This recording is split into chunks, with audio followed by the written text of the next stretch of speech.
Merci, chers amis. Monsieur le maire, merci pour votre accueil. Monsieur le ministre, mesdames, messieurs les parlementaires, madame la présidente du conseil régional, madame la présidente du conseil départemental, mesdames, messieurs, chers amis.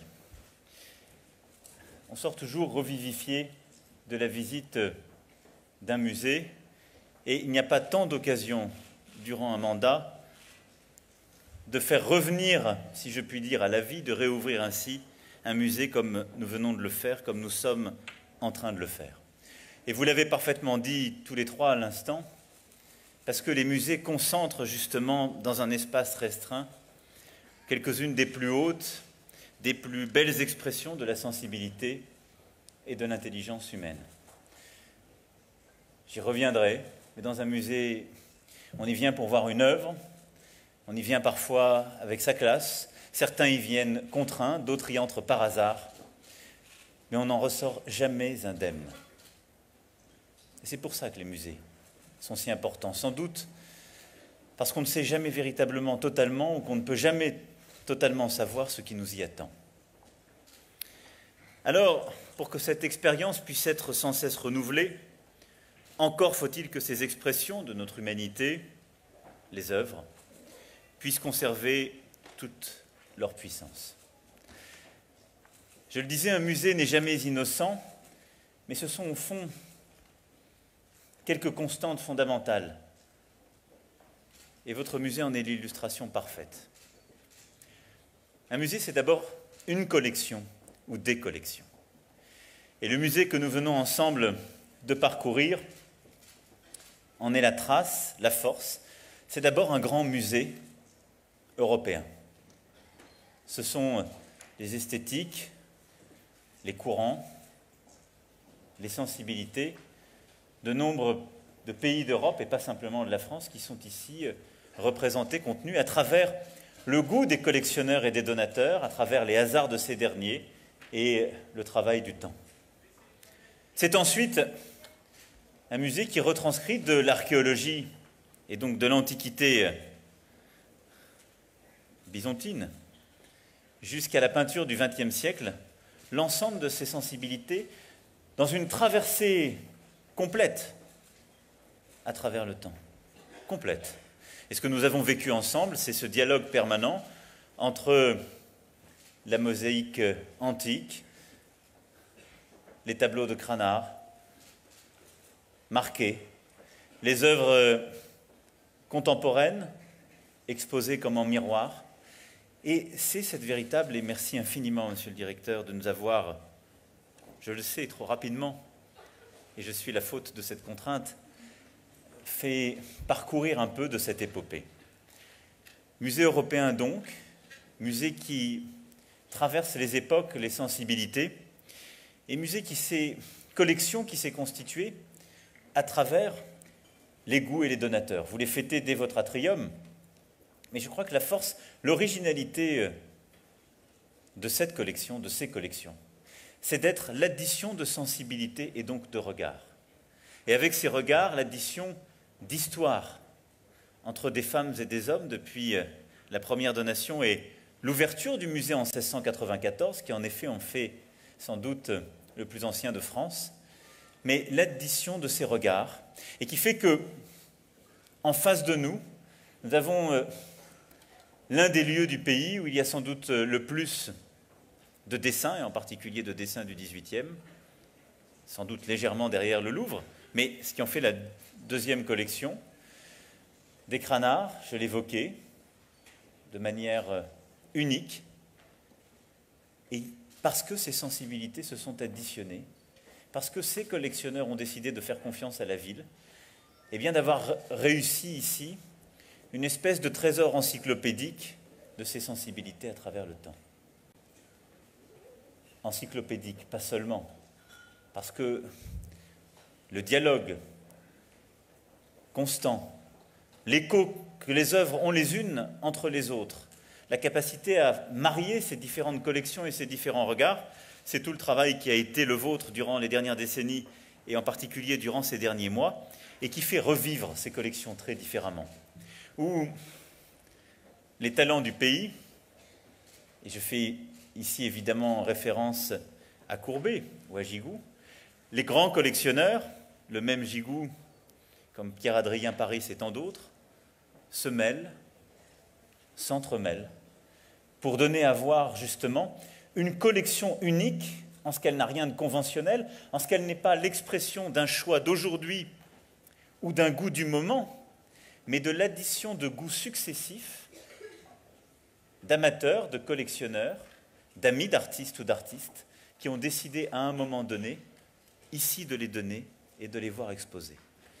Et un musée, c'est d'abord et toujours cela, une collection des artistes et de cette mosaïque du IIe siècle que nous avons vue ensemble jusqu'aux œuvres les plus contemporaines ou au Bonnard que vous rappeliez, monsieur le maire. C'est ce parcours qui nous est donné et avec lui, l'héritage de ces regards croisés, l'héritage de ces femmes et ces hommes qui, ayant vécu ici ou s'étant attachés à la ville, ont constitué ces collections et leur ont donné un sens nouveau en les entremêlant. C'est pourquoi le travail que vous avez conduit durant ces dernières années de restauration est lui aussi inédit et à saluer. Nous l'évoquions avec monsieur le ministre de la Culture il y a quelques instants, mais vous avez su restaurer de manière exceptionnelle, durant en particulier les 4 dernières années du projet, plus de 1000 œuvres du musée, ce qui est absolument remarquable. Ce qui a permis d'en améliorer évidemment la qualité, ce qui a permis de poursuivre aussi le dialogue avec l'ensemble de vos partenaires et les plus grands musées européens et même du monde entier, et tout en les restaurant, de continuer à les donner à voir au public, à vous assurer que ce chantier continuait à être aussi un musée hors les murs qui permettait de les faire vivre. Ensuite, un musée, c'est un lieu. C'est une manière d'être exposé. Et c'est aussi ce que ce formidable musée des Beaux-Arts et d'Archéologie de Besançon donne à voir. Aussi, ce lieu, en avez-vous fait en quelque sorte un palimpseste. Parce qu'après Marnotte puis Miquel, votre travail, cher Adolfo Scaranello, a permis de revisiter ce lieu qui est l'incarnation de ce que, à mes yeux, la créativité d'un musée peut donner à voir. De la halle au grain à un musée original, unique, certes inspiré de celui qui était le maître de Miquel, Le Corbusier, mais porté par son imaginaire propre, sa propre force créatrice, vous avez su redonner, par des ouvertures, par ce jeu de lumière que nous avons pu voir dans chaque salle d'exposition, en quelque sorte un nouveau regard. Vous avez su allumer les flambeaux des esprits, pour reprendre la belle formule d'un autre enfant de la ville, Victor Hugo. Et un musée n'est rien s'il n'est pas aussi un lieu. Et si ce lieu, jouant avec les espaces, comme Miquel a su le faire en revisitant cette halle au grain, ses couloirs, ses échappées, ses traverses, le rendant comme infini en le compactant, et comme vous avez su le revisiter, en le réouvrant et en le rééclairant. Vous l'avez redonné à la ville et à cette place, vous l'avez redonné au toit de Besançon, et vous l'avez redonné à la lumière du jour, en ne perdant rien de la force de cette architecture du XXe siècle qu'il avait revisitée. Et ce faisant, ce lieu, dialoguant avec les collections, comme vous avez parfaitement su le faire, jouant avec les accrochages de tous les siècles, en écho avec tous ses goûts, crée une expérience esthétique unique, je dois le dire, en fait un lieu véritablement unique qu'est ce musée. Et je le dis à l'heure où on pense que beaucoup des œuvres d'art, comme rencontrant le rêve de Malraux, pourraient se mettre les unes à côté des autres dans un musée imaginaire, et où il suffirait d'ouvrir un livre ou d'aller sur un site internet pour avoir l'expression esthétique qui permet d'en saisir toute la force. Ça n'est pas vrai. Ça n'est résolument pas vrai. Le musée imaginaire de Malraux était ce lieu qui n'existe pas et n'existera jamais, ou plutôt qui n'existe qu'en nous en ce qu'il est la comparaison. Mais l'expérience des œuvres d'art aura toujours besoin de lieux uniques. Elle aura donc toujours besoin des musées. En ce que le choix qui est fait d'accrocher à un endroit plutôt qu'un autre, de faire dialoguer les œuvres, dit quelque chose de plus que l'œuvre elle-même. Éveille en nous et dans la sensibilité quelque chose que la rencontre seule avec l'œuvre ne suffit pas à éclairer, ou qu'un site internet ou quelques voyages numériques ne suffit pas à remplacer et ne peut remplacer. Et donc, je veux ici, avec vous, en redonnant vie à ce formidable musée, dire aussi à quel point les musées sont des lieux uniques, singuliers, forts, qu'on ne peut pas remplacer par d'autres expériences, et dont je ne crois pas à la fin. Enfin, vous avez su, dans ce musée, montrer aussi l'excellence de ce qu'est tout ce qu'on appelle aujourd'hui ce travail d'accessibilité. Parce qu'un musée est un lieu, parce qu'il donne à voir de manière unique une série de regards, il doit permettre à chacune et chacun d'avoir accès à ce lieu. Alors l'accessibilité, c'est bien entendu d'abord l'accessibilité du site à un large public.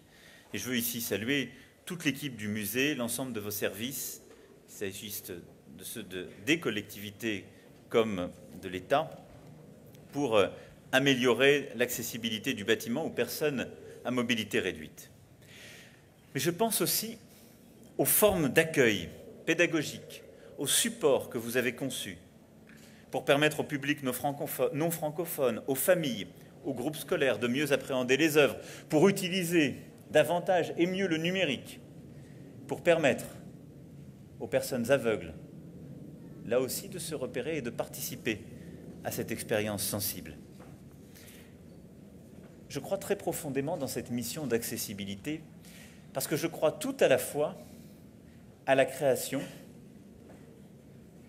et à la sensibilité de celui qui la vit et lui donne sens. Et l'accessibilité, c'est permettre d'enrichir ces œuvres d'art, l'ensemble de nos œuvres d'art, de regards nouveaux, d'expériences sensibles nouvelles, et ce faisant de participer à ce qui est un des combats essentiels de notre République, qui est un combat éducatif, culturel, civilisationnel, celui à permettre à plus de nos jeunes et plus de nos concitoyens d'accéder au beau. C'est au cœur de la politique que nous menons avec le ministre de la Culture et le ministre de l'Éducation nationale au sein de l'école, en redonnant une place à l'éducation artistique et sensorielle, en remettant au cœur de l'école, en lien avec tous ses partenaires, les musées, les conservatoires, l'ensemble de celles et ceux qui font vivre l'art et la sensibilité à l'art, mais en y remettant une place essentielle dans l'école, avec les enseignants, dans le temps scolaire. Parce que cet éveil au beau et à la sensibilité, c'est la première forme d'accessibilité. C'est la capacité donnée à un enfant, quel que soit le milieu d'où il vient, quelle que soit la famille où il est né, qu'on lui explique, mais surtout qu'on l'emmène voir, qu'on lui fasse partager cette expérience, qu'on le forme en considérant que c'est aussi important que l'acquisition des savoirs fondamentaux et du comportement. Parce que cela apprend plus que nous-mêmes. Ensuite, c'est pour cela que nous avons mis au cœur de la politique culturelle aussi cette notion d'accès, d'ouverture. La politique culturelle, c'est aider et promouvoir des lieux comme celui qui nous réunit aujourd'hui. C'est évidemment aider, renforcer, encourager, protéger nos artistes et tous ceux qui créent dans notre pays. Mais c'est permettre à chacun d'en partager l'expérience. Et c'est pourquoi je crois profondément au Pass Culture que le ministre va parachever dans les prochaines semaines et prochains mois, et qui est l'idée qu'on donne à chaque jeune, lorsqu'il acquiert la majorité, pas simplement de quoi accéder à la culture de manière indifférenciée, mais avec des conseils, une orientation. Parce que l'inégalité dont nous parlons chaque jour, elle est aussi culturelle, c'est un fait. Et elle a une barrière. Le conseil qu'on n'a pas eu de ses parents ou de son maître, l'argent qu'on n'a pas pour se déplacer, pour acheter le livre, pour aller à tel ou tel endroit. Il ne s'agit pas là de donner un chèque de manière indifférenciée. et il faut s'inspirer de ce qui a marché et ce qui n'a pas marché ailleurs. Mais il s'agit d'aider, d'encourager, de conseiller, et donc de continuer à éduquer, former. Pas former le goût en considérant qu'il y aurait une forme d'art officiel vers lequel on oriente chacune et chacun. Considérer néanmoins qu'il y a un parcours, dans l'esthétique comme ailleurs, qu'il y a un chemin qu'on peut aider à faire. Il est multiple et chacun s'en libère ensuite, ou fait le sien propre. Mais il suppose d'être aidé dans les premiers pas. Et je vois là tout sauf un gadget, mais l'ambition véritable en complément de ce qu'est le temps à l'école, d'un engagement de la collectivité pour accompagner chacun dans les musées, dans les librairies, pour acheter un livre, pour voir tel film, pour se confronter à telle œuvre. C'est pourquoi aussi la politique que nous conduisons pour ouvrir davantage partout, s'est adaptée, souhaitée par nos concitoyens et les élus, nos bibliothèques, c'est un combat pour l'accessibilité. Nous sommes restés là aussi bien souvent dans nos habitudes, ne voulant pas voir, tout en défendant nos concitoyens, que les habitudes avaient changé, que dans une ville, qu'elle soit d'ailleurs grande ou petite, cela dépend des usages. Lorsque les parents rentrent chaque jour tard parce qu'ils vont travailler ailleurs, qu'ils ne sont jamais là le samedi, avoir des bibliothèques qui ferment à 17h et qui ne sont jamais ouvertes le samedi et le dimanche, c'est donner peu de chances d'accéder aux livres, parfois à celles et ceux qui en ont le plus besoin. Nous sommes des mauvais élèves en Europe sur ce sujet. Beaucoup ont été plus innovants, ouvrent davantage la bibliothèque communale, scolaire, universitaire que nous ne le faisons aujourd'hui dans notre pays. C'est pourquoi, après avoir demandé à messieurs Orsena et Corbin un rapport sur ce sujet, qui a fait des propositions concrètes et commencé à prendre des initiatives, je souhaite que nous puissions poursuivre ensemble, et je le dis pour votre beau département et pour votre belle région, partout où cela a du sens, partout où c'est demandé, partout où ça correspond à un besoin, eh bien, l'ouverture plus longue ou des jours nouveaux de nos bibliothèques. Nous accompagnerons, et le ministre, à cet égard, à mobiliser le financement nécessaire. Mais là aussi, je crois que ça n'a rien de marginal ou d'anecdotique. Parce que cette porte qui va s'ouvrir pour tel ou tel jeune, elle est parfois essentielle. C'est l'expérience et l'ouverture à un livre qu'il est tout autant que la porte poussée pour rentrer dans un musée. Mais c'est la porte qui ne s'ouvre pas vers telle ou telle autre chose. Et c'est l'ouverture vers un infini, une expérience du beau, qui fait progresser, qui permet soi-même de s'élever, et qui parfois permet d'éviter le pire. Et donc au cœur de cette ambition d'éducation, d'émancipation, ce projet culturel que je veux porter pour notre nation, il y a en effet cette dynamique de l'accès, de l'ouverture et de l'accès de tous nos lieux, à tous nos lieux culturels. Enfin, vous avez réussi cette expérience par un travail formidable de partenariat. Partenariat entre l'ensemble des collectivités territoriales, et vos trois expressions l'ont parfaitement montré, l'ensemble des élus du territoire ont été mobilisés derrière ce projet, de l'État à vos côtés, mais partenariat aussi associant vos nombreux mécènes, beaucoup d'acteurs privés, partenariat du public avec le secteur privé, et mobilisation de beaucoup de vos concitoyens qui ont été mobilisés, appelés aux dons, et qui ont répondu présent pour participer à ce formidable projet. Parce que cette culture dont je parle, parce que cette expérience qu'est un musée, que nous venons d'évoquer et de vivre ensemble, n'existe qu'ancrée quelque part, n'existe que dans une dynamique, une logique de territoire, n'existe que dans un lieu, dans la force qu'il en tire et d'où il vient. Les collections que j'évoquais à l'instant en sont le plus beau témoignage. Ce musée est le fruit du lieu où il a été créé, où il a grandi, d'où il s'est fait. Qu'il s'agisse de ses artistes, qu'il s'agisse de ses fouilles archéologiques, qu'il s'agisse de ses collectionneurs, ce musée est d'abord bisontin et régional. Et vous vous êtes d'ailleurs constamment battus. Je crois qu'il y a madame qui a un petit malaise. J'espère que ça va. il faudrait qu'on puisse l'évacuer.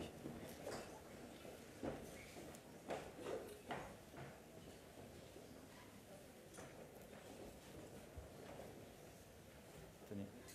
Est-ce que vous voulez un verre d'eau?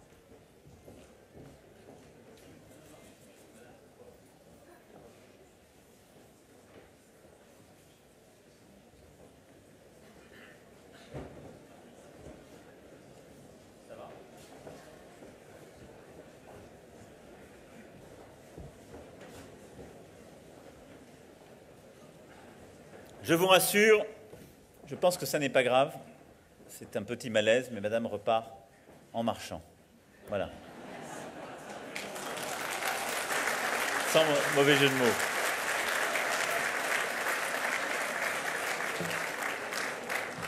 Donc, l'inquiétude peut rester relative. Je disais donc que ces projets n'existent, ne se font, et que le projet culturel que nous devons ensemble porter, que nous pouvons ensemble porter, n'existe, ne se construit, ne se tient que dans et par les territoires. Je l'évoquais comme en écho au musée que nous venions à l'instant de voir, et que ici nous réouvrons ensemble. Mais je le dis aussi parce que vous êtes des territoires engagés dans la culture. Vous venez de l'évoquer, Madame la Présidente du département, avec Ornans et les Salines d'Arc-et-Senans. Et de Ledoux à Courbet, en effet, le territoire est marqué par ces grandes présences. Et nous saurons être au rendez-vous. Il l'est parce que le deuxième budget de votre municipalité, monsieur le maire, c'est la culture. Et que vous vous êtes constamment engagé dans cette aventure, considérant que transformer une ville, lui donner du sens et un avenir, passait aussi par ces grands projets culturels. Vous vous êtes battu pour que les fortifications byzantines de Vauban soient inscrites au patrimoine mondial de l'UNESCO. Vous avez mené à bien ce projet des Arts, de la Cité des Arts, qui a vu le jour il y a quelques années le long du Doubs. Et vous soutenez avec force les troupes de théâtre, les orchestres, les festivals, inlassables défenseurs de la culture. Et durant la fermeture du musée, comme je l'évoquais, pour que ce fil ne se rompe pas, vous avez même veillé en organisant dans des quartiers de Besançon des expositions thématiques qui ont eu beaucoup de succès, et je suis sûr qu'elles amèneront de nouveaux visiteurs à ce musée.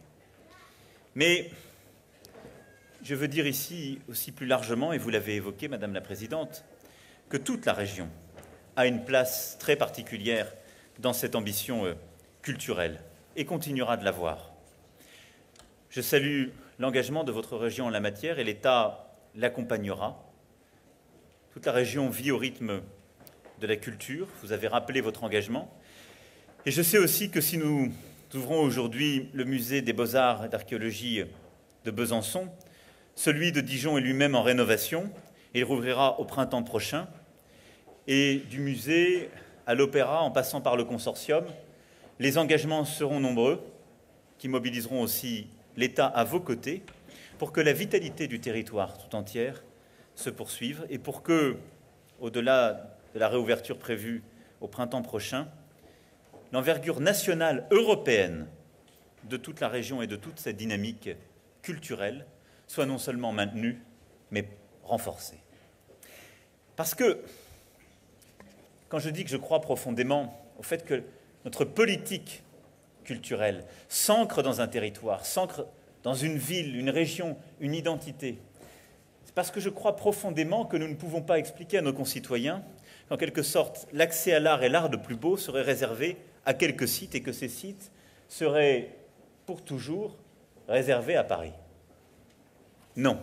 C'est pourquoi ce qui a été commencé par le ministère de la Culture est une démarche à cet égard, celle du cahier des désirs, que je trouve intéressante et que je soutiens pleinement. Celle qui consiste à choisir des œuvres d'art et à leur permettre de voyager à travers plusieurs musées. Je souhaite que nous allions, avec le ministre de la Culture, plus loin et que nous puissions poursuivre l'itinérance, justement, des œuvres d'art et des grandes œuvres à travers le territoire national, que nous puissions poursuivre l'installation de certaines de ces œuvres dans les musées, que nous puissions poursuivre l'installation de collections et de grandes expositions qui aujourd'hui se tiennent trop souvent exclusivement à Paris, dans les grands musées, en particulier ceux qui ont des labels tels que le vôtre, et qui permettent ainsi d'avoir des expositions qui, sur notre territoire, dans les villes qui peuvent emporter le projet, parce qu'elles se sont justement dotées de musées comme celui-ci